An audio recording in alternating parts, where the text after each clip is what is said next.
Bharat Canada సంబంధాల్లో disturbance కొనసాగుతూనే ఉంది. ఒకళ్ళ డిప్లొమాట్స్ ఇంకొకళ్ళు ఎక్స్‌పెల్ చేసేసుకున్నారు. ఇండియన్ డిప్లొమాట్స్‌కి సంబంధించి కెనడా పర్సన్స్ ఆఫ్ ఇంట్రెస్ట్ అంటే వీళ్ళు అనుమానితులైన జాబితాలో చేర్చేసింది. ఇదంతా పక్కన పెడితే అమెరికా, ఆస్ట్రేలియా, యూకే ఈ దేశాలన్నీ ఈ విషయంలో కెనడా తరపున వాదిస్తున్నాయి. ఇన్‌ఫాక్ట్ 5 ఐస్ అలయన్స్ అదొక ఇంటెలిజెన్స్ గ్రూప్ అనమాట. ఈ ఇంటెలిజెన్స్ గ్రూప్‌లో America, Canada, UK, Australia, New Zealand ఈ 5 దేశాలున్నాయి. అయితే న్యూజిలాండ్ తప్పక మిగతా 3 దేశాలు ఏవైతే ఉన్నాయో, ఈ 3 దేశాలు కూడా కెనడాకి సపోర్ట్ చేస్తున్నాయి. అమెరికా అంది కెనడా ఇన్వెస్టిగేషన్‌కి ఇండియా కోఆపరేట్ చేయాలని. యూకే అంది కెనడా జ్యుడిషియల్ సిస్టమ్ మీద మాకు నమ్మకం ఉంది అని చెప్పి. ఆస్ట్రేలియా అంది అన్ని దేశాల సార్వభౌమాధికారం మనం కాపాడాలి అని. ఇట్లా 5 ఐస్ ఇంటెలిజెన్స్ అలయన్స్‌లో ఉన్న దేశాలన్నీ కూడా కెనడాకి ఆల్మోస్ట్ క్లోజ్ అయ్యి సపోర్ట్ చేస్తున్నాయన్నమాట. ఎందుకంటే ఆ దేశాలన్నీ నిఘా ఒకటి షేర్ చేసుకుంటుంటాయి. వాటి ఇంటెలిజెన్స్ షేర్ చేసుకుంటుంటుంటాయి. ఇవన్నీ పక్కన పెడితే ఇండియా, కెనడా రిలేషన్స్ అనేవి చాలా డిస్టర్బ్డ్ సిట్యుయేషన్‌లో ఈరోజు ఉన్నాయన్నమాట. ముఖ్యంగా 2023లో లాస్ట్ ఇయర్ జూన్‌లో నిజ్జర్ హత్య తర్వాత ఇండియానే ఆ హత్య చేయించింది, ఇండియానే వెనక ఉందని చెప్పి కెనడియన్ ప్రైమ్ మినిస్టర్ ఆరోపించడం, ముఖ్యంగా సిక్కు ఓట్ల కోసం vote bank politics Canadian prime minister చేయటం చాలా చాలా దారుణం. భారతదేశానికి అసాసినేషన్‌లో పాత్ర ఉందని చెప్పి ఎటువంటి హార్డ్ ఎవిడెన్స్ చూపించకుండానే ఇండియా పైన ఇలా ఎలిగేషన్స్ చేయడం తప్పని చెప్పి కూడా మన మినిస్ట్రీ ఆఫ్ ఎక్స్టర్నల్ అఫైర్స్ వాళ్ళు స్ట్రాంగ్‌గా చెప్పారు. కానీ జస్టిన్ ట్రూడో మాత్రం ఏమాత్రం తగ్గట్లేదు. అక్కడున్న సిక్ ఓట్ బ్యాంక్ కానీ, ఆయనున్న కోalition ప్రభుత్వంలో సిక్ ఎంపీల సపోర్ట్ కానీ ఆయనకు చాలా అవసరం అనమాట. దానికోసం ఆయన భారతదేశంతో సంబంధాల్ని ఎంతకైనా దిగజార్చుకోవడానికి సిద్ధపడుతున్నారు. సో, కేవలం ఇంటర్నల్ పాలిటిక్స్ కోసం, తన అధికారాన్ని నిలబెట్టుకోవడం కోసం ఆయనిక్కడ డివిజివ్ పాలిటిక్స్ ప్లే చేస్తున్నారు. ఇండైరెక్ట్‌గా ఆయన ఖలిస్తానీస్‌కి సపోర్ట్ చేస్తున్నారనమాట. అయితే మన ప్రభుత్వం ఆరోపించేదేంటంటే, కెనడియన్ సాయిల్‌లో ఖలిస్తానీకి సపోర్ట్ దొరుకుతుంది. ఖలిస్తానీ ఉద్యమానికి సపోర్ట్ దొరుకుతుంది.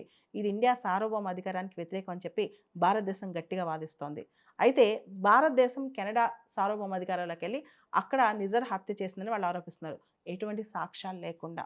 సో, ఇండియా, కెనడా రిలేషన్స్‌లో ఇప్పుడు ఈ ఖలిస్తానీ అంశము, నిజ్జర్ హత్య, అంతకుమించి ఒకళ్ళపైన ఒకళ్ళ ఆరోపణలు, ముఖ్యంగా జస్టిన్ ట్రూడో ఎటువంటి ఆధారాలు లేకుండా ఇండియా పైన ఆరోపణలు చేయడం ఇవన్నీ కనిపిస్తున్నాయి. ఇక్కడ కెనడా యొక్క ఫారెన్ మినిస్ట్రీ వాళ్ళ అఫీషియల్స్ యొక్క వాదన ఏంటి అంటే, కెనడియన్ భూమి మీదకొచ్చి అంటే కెనడియన్ సాయిల్‌లో కెనడా సిటిజన్స్‌ని ఇండియా హార్మ్ చేస్తుంది.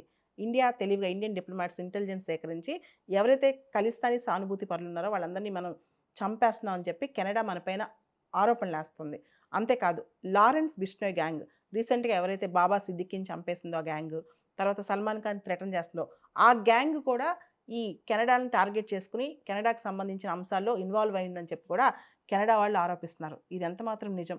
ఇటువంటి ఆరోపణలకి వాళ్ళ దగ్గర ఏమన్నా ఎవిడెన్స్ ఉందా? ఏమైనా హార్డ్ ఎవిడెన్స్ ఉందా అంటే ఏది లేదనమాట. గత వారం లావోస్‌లో జరిగిన ఈస్ట్ ఏషియా సమ్మిట్‌లో మన prime minister Modi, Canadian prime minister Trudeau ఎదురుపడ్డారు, కలిసారు కూడా. కానీ ఆ తర్వాత దానిలో సబ్స్టాంటివ్ అవుట్‌కమ్ అయితే ఏమీ జరగలేదని తెలుస్తోంది. ఈ విషయంలో వాళ్ళు ఎటువంటి కంక్లూజన్‌కి రాలేదని కూడా తెలుస్తోంది. ఇక్కడ Vienna convention on diplomatic relations ప్రకారం ఎవరైతే diplomats, ambassadors, high commissioners, consular generals, senior and junior diplomats ఎవరైతే ఉంటారో వాళ్ళందరికీ కూడా డిప్లొమాటిక్ ఇమ్యూనిటీస్ ఉంటాయి. అంటే వాళ్ళని అరెస్ట్ చేయటం కానీ, ఇన్వెస్టిగేషన్ చేయటం కానీ ఇవన్నీ హోస్ట్ కంట్రీస్‌లో చేయకూడదు. అయితే కెనడా ఏం కోరుకుంటుందంటే ఇండియా ఇన్వెస్టిగేషన్‌కి సపోర్ట్ చేయాలి. వాళ్ళకి ఈ ఇమ్యూనిటీస్ మేము వేవ్ ఆఫ్ చేసే విధంగా మాకు సహకరించాలి. అప్పుడు మేము వాళ్ళ ఇష్టం వచ్చినట్లు మేము వాళ్ళని ఇన్వెస్టిగేట్ చేస్తామని. ఇది ఎంతవరకు రైటు? మనం మన డిప్లొమాట్స్‌ని పంపించాం. ఇప్పటి వరకు కెనడాలో పనిచేసిన హై కమిషనర్ 36 సంవత్సరాల ఎక్స్‌పీరియన్స్ ఉన్న ఆయన. ఆయన్ని పట్టుకుని పర్సన్ ఆఫ్ ఇంట్రెస్ట్ అని చెప్పి నువ్వు ఎలా పెడతావు?